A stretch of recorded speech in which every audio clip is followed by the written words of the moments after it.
Welcome to P. Agarwal Editorials. Today our first topic is a note for New Delhi on dealing with Trump era.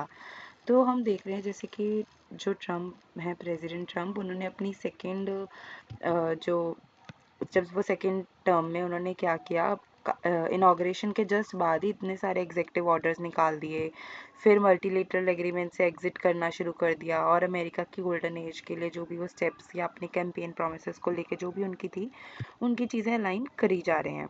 Impact यहाँ US Indian relationship अभी शुरू में तो हमें positive लग रहा है क्योंकि उनके बीच में भी कॉल भी होनी है फिर भी हमें डीपर एनालिसिस की ज़रूरत है इकोनॉमिक और पॉलिसी इम्पैक्ट्स के लिए। इमिग्रेशन पॉलिसी चेंजेस तो जो टफ स्टांस लिया गया है अब इमिग्रेशन पे कि बॉर्डर सिक्योरिटी पे या फिर कार्टल्स को टेररिस्ट ऑर्गेनाइजेशन कहना, एडवांस्ड वीज़ा सेटिंग्स, फिर increase enforcement by immigration and customs enforcement, फिर जो इम्प्लीकेशंस इंडिया के लिए और क्या आते हैं डिपोर्टेशंस।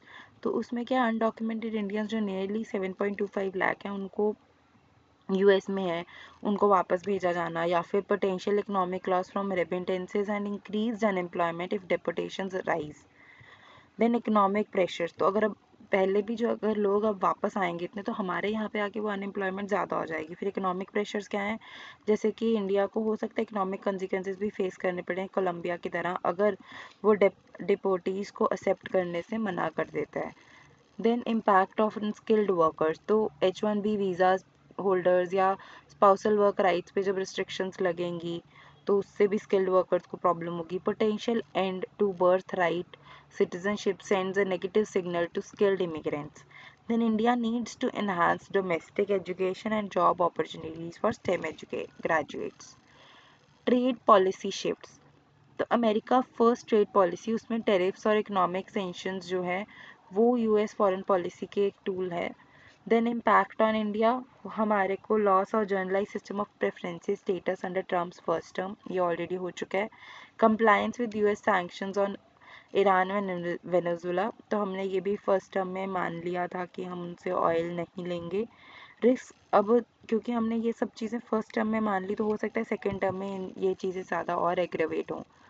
यूएस चाइना रिलेशंस तो ये एम्बिगुअस से रहते हैं ट्रम्प एडमिनिस्ट्रेशन के अंडर, जैसे हमें एम्बिगुअस सिग्नल्स मिलते हैं मिक्स मैसेजेस कभी टेरिफ्स पे या फिर ताइवानिज्म इंडिपेंडेंस पे।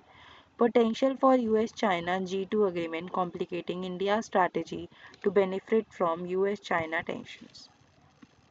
Global agreements and environmental policies तो इंटरनेशनल एग्रीमेंट से भी विड्रॉल होना शुरू हो गया। यूएस ने डब्ल्यूएचओ से एग्जिट करने की बात कर दी है, पेरिस क्लाइमेट अकॉर्ड से एग्जिट कर लिया, देन ओईसीडीज ग्लोबल टैक्स डील से भी। Implications for India's development and green energy transition. Impact of AI तो एआई एज प्रायोरिटी तो जैसे कि $500 बिलियन का स्टारगेट एआई इंफ्रास्ट्रक्चर प्रोजेक्ट जो लॉन्च किया गया है उससे कंसिक्वेंसेस क्या हैं इंडियन आईटी प्रोफेशनल्स पे कि वो मिड लेवल टेक रोल्स को रिप्लेस कर सकते हैं, reducing demand for foreign tech workers. Then shift in US from relying on foreign tech labor to leveraging AI.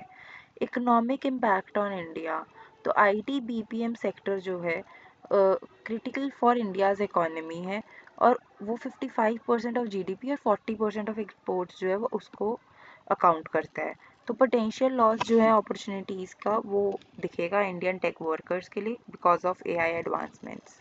Strategic considerations for India, need for policy reassessment तो हमें India के education और skilling initiatives को align करना पड़ेगा emerging global trends के साथ।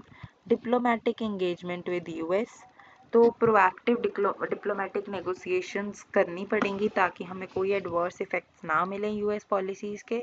Future of Indian migration तो रिकंसिडर करना of migration strategy in light of stricter US immigration policies. Conclusion यही है कि हमें एक होलिस्टिक अप्रोच रिक्वायर्ड है, हमें हर तरह के क्यूमुलेटिव इफेक्ट्स देखने पड़ेंगे यूएस पॉलिसी के और उसके रिलेटेड काम करना पड़ेगा। Then Myanmar's ongoing crisis 4 years after the को तो म्यांमार में हम देख रहे हैं कि 2021 से मिलिट्री रूल चल रहा है, वहाँ पे बहुत ज़्यादा टर्मोइल है, कोई पीस नहीं है, स्टेबिलिटी नहीं है और वाइड स्प्रेड वायलेंस चली जा रहा है। आर्मी की जो बैटल्स हैं वो तो मतलब इतनी ज़्यादा हैं वहाँ पे कि इतने लोग मर चुके हैं, ऑलमोस्ट 6200 लोग मर चुके हैं। 28,000 लोग अरेस्ट करे जा चुके हैं, 3.3 मिलियन इंटरनली डिस्प्लेस्ड, मतलब उन्हें भी इधर उधर जाना पड़ा। Then brutality and low morale, तो रिपोर्ट्स हाईलाइट करती है indiscriminate attacks and inhuman actions. Then divided nation, तो म्यांमार खुद 3 जोन्स में स्प्लिट है, एक central area under military control और पेरिफेरी जो पेरिफेरल रीजन्स हैं वो रेजिस्टेंट ग्रुप्स या फिर कंटेस्टेड जोन्स जो बॉम्बार्डमेंट्स फेस कर रही हैं। Elections as a false solution, तो इलेक्शन पिछले साल भी कराने की कोशिश करेगी, नॉट हुआ नहीं, दोबारा से कराए जाने की कोशिश करी है, बट एक्सपर्ट्स का यही कहना है कि वायलेंस और सप्रेशन में ये क्राइसिस ऐसे रिजॉल्व नहीं हो पाएगा। एशियंस इनफेक्टिवनेस, तो एशियन का जो 5 पॉइंट कंसेंसस था वो भी फेल कर गया, क्योंकि ना ही मिलिट्री ना ही रेजिस्टेंट ग्रुप्स अग्री कर रहे हैं टू सीज हॉस्टैलिटीज और start a national dialogue. Limited international help, तो यूएन ने एशियन को कहा कि वो देखें, पर एशियन का इन्फ्लुएंस तो वीक रहा। वेस्टर्न नेशन ने अपना इंटरेस्ट इतना दिखाया नहीं म्यांमार में।